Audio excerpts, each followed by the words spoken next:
Saan ho kayo? Taga saan po kayo, Meron po sir? sir ako. Yung TV. Sandali lang. Ano yun? Oh,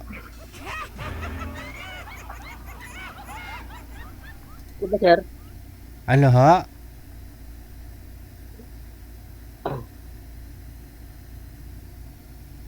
Sir, Punta po madili... DJ. Opo, good evening, no? Madilim mo kasi. Saan po ba kayo sa bahay nyo? Opo. Aha. Dito po. Taga saan po kayo? Tiga ano po, Ilocos. Ay, Ilocos. Opo. Okay. Ilang taon na ho kayo? Hindi bangin. 44 po sir. 44? 44. Ah, 44. Opo sir. Anong pinagkakabalahan mo? Wala po. Naghintay ako ng tawag dito sa Manila po. Ng trabaho.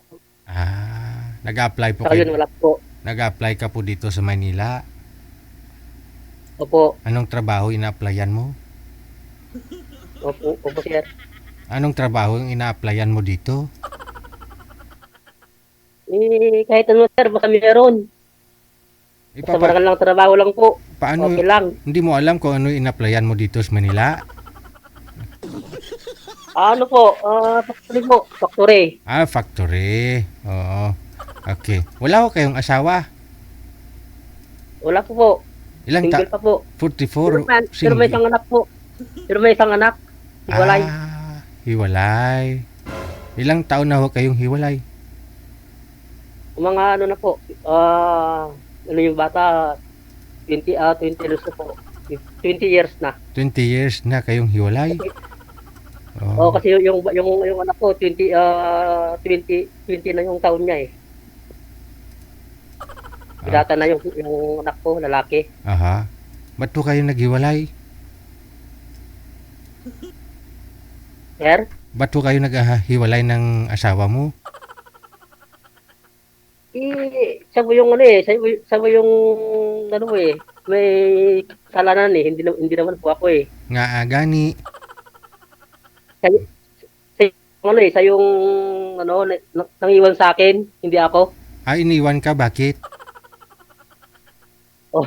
Bakit nga ho kayo? Opo, sir. Bakit ka nga ho iniwan? Malaki doon yung ano niya sir, yung nagpalit sa akin, malaki. Malaki yo? Malaki yung malaki yung gumayon sa yung sa kanya kaysa sa akin. Malaki yung ari niya kaysa sa'yo. Yung pagmamahal po. Ha? Pagmamahal sa kanya kaysa ako. Malaki yung pagmamahal sa kanya. Yung bago niya, mas malaki ang pagmamahal noon sa kanya kaysa ikaw, maliit lang yung sa'yo. Opo, ulit lang sa akin eh. Kaya bigla niya akong iniwan.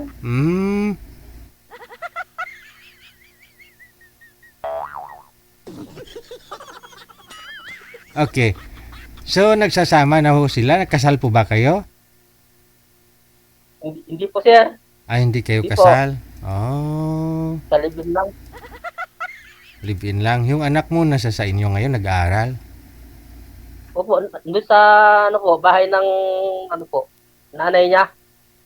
Okay. So, as in binata talaga kayo pala, no? Solo flight. Sino po kasama niyo po dyan? Kapatid ko po, kuya ko. Wala ring asawa? Wala po.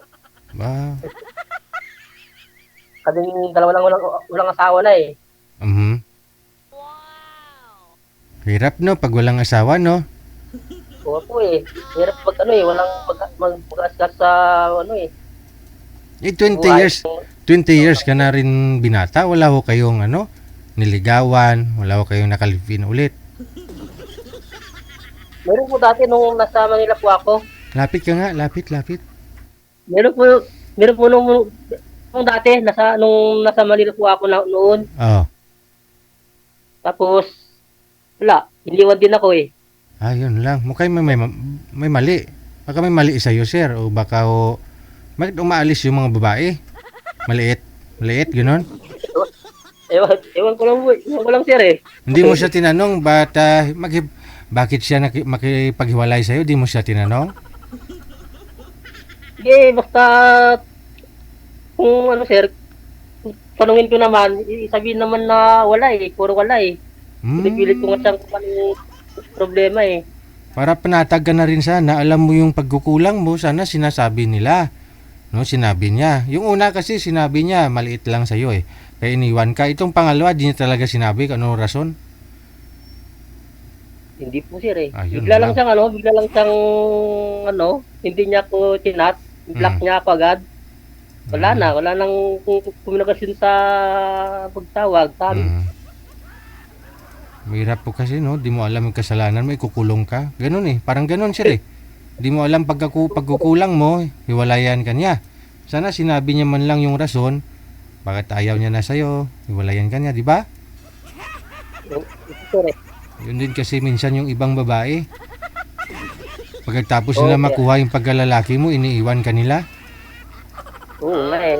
Hirap naman pag ano eh, pag pangit mo sir eh. Mahirap pag pangit, Bakit? iiwan. Hindi ka naman pangit. Alam mo, kasi tanggap ka niya kung si ano ka. Tanggap ka niya kung ano ka meron. Kasi naging kayong dalawa eh. Siguro masasabi mong ayaw niya sa'yo dahil pangit ka. Kung nililigawan ka pa lang, umiwas na. Nagsama kayo eh. Ibig sabihin, gwapo ka sa paningin niya. Tanggap ka niya kung ano ka meron. Nga lang ho, sa kalaunan, siguro pagsasama ninyo, may nagbago. Habang tumatagal, lumiliit. Oh no. Lumiliit ang pagmamahal niya. Ganoon. Sir eh. So ingatan din dapat no yung pagmamahal ng isang tao sa iyo. Sir, nung nakarong gabi pa, nag-text mo ako nag-chat ako sa ano nyo, sa account nyo. Oh, Eh, hindi mo naman ako pinapansin. Nung nakaraan pang sa araw yun na sumali ako sa inyo, oh. Nag-anong ginawa niyo? Nag-PM ka sa page? opo, Ay, nag-chat mo ako sa inyo. wala akong magre-reply sa iyo. AI yung magre-reply nun sa iyo, sir. Ay, ngayon po. Automatic reply po yun doon. System po yan ni Meta. Hindi po yun kami. Kasi gabi lang ho kami nagre-reply, sir. Tulad po nito, no? At saka hindi po doon sa page. Dito po sa hotline. Diyan kayo mag-chat. Mag-inquire kay manager. Ha? Opo, sir. Wala akong magre-reply sa inyo. AI ho yun. Di bale, huwag ka mag-alala at mayroon na rin ho. Kung wala ho ngayon, baka mamaya mayroong gustong kakausapin ka, no? Pwede naman bukas mo, sir, eh, kung... Di kung mayroon ngayon, di ngayon na. No? O sige. Okay. Diyan lang ho kayo, sir, ha? Babalik ko ako. May bit-bit na akong chicks mamaya. Okay po, sir. Okay. Okay po. 44 minutos nakalipas sa alas 44. 28 minutos. Yung edad kasi ni Sir, 44. 44 years old. No, yun na nga ho, no? Malaking bagay po, no?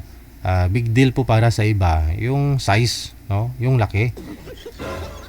Kasi kung maliit lang at nakakita ng malaki, di ba?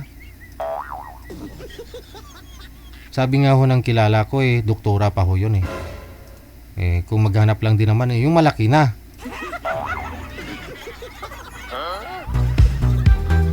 Malaki ang pagmamahal, di ba?